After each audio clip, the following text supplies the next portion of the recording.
في هذه الفترة نعم. أنت أكملت الدراسة الثانوية. نعم.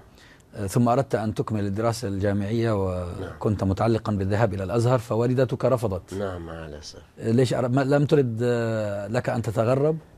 نعم طبعا السبب؟ ما كانت تريد، يعني خصوصا بعد فترة أنني كنت بأشمرة في الجبال وثم 3 سنوات في أربيل ما رضيت بهذا، الله يرحمها.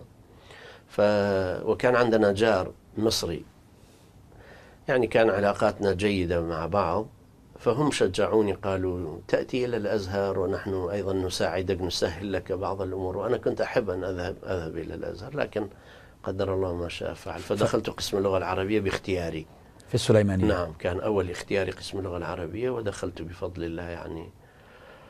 فوجدت نفسي أنه ليس مثل ما كنت أخاف من اللغة العربية، أنه كيف أصعد هذا الجبل. وفعلا وجدت بفضل الله يعني رغبتي وشوقي إلى مزيد من أن أفهم، كان هذا سبب رئيسي يعني. وبعد أن أنهيت الدراسة الجامعية رغبت في الدراسة العليا. نعم.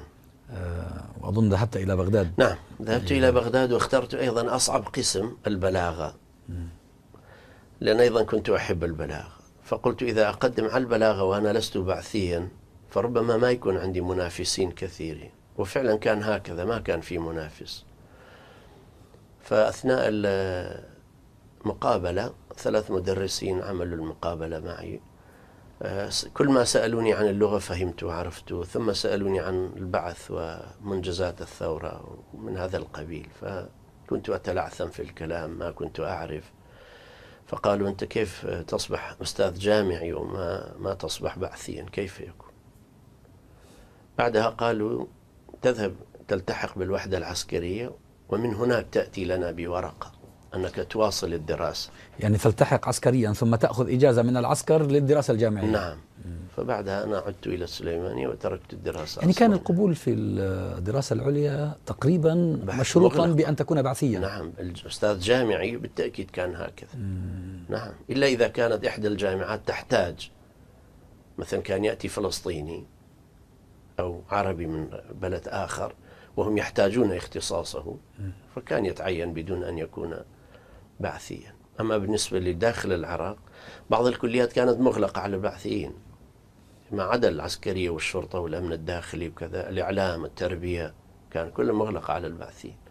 ثم أن أصبح أنا أستاذ جامعي فيما بعد، رغم أنني كنت من 10 الأوائل حسب القانون، أن 10 الأوائل يقبلون، لكن وأيضا كان صعب علي أن أبقى في بغداد، والجو الذي تربينا فيه في السليمانية وأربيل ومقاتلين والتمرد السهل، وفي الليل كنا أسودا رغم أنه في النهار كنا نذل. لكن أن تذهب إلى بغداد، يعني كردي في بغداد وفي تلك الفترة حتى وهو في وضح النهار يكون ذليلا، فكان صعب علي أيضا أن أقبل. فأنت لم تقبل بالثمن المطلوب. نعم. على كل الأحوال. نعم، فعدت واختفيت بعد فترة، لأن كان أيضا علي أن ألتحق بالجيش، فما ذهبت أيضا إلى الجيش، وزورت الهوية من 82 إلى 83، فسنة تقريبا مشيت بهذا. بعدها ذهبت إلى إيران. بقيت سنة قبل أن تذهب إلى إيران. نعم. وأنت ماذا كنت تعمل في الوظيفة ولا تركت؟ لا ما كان عندي أي عمل، في البيت فقط يعني.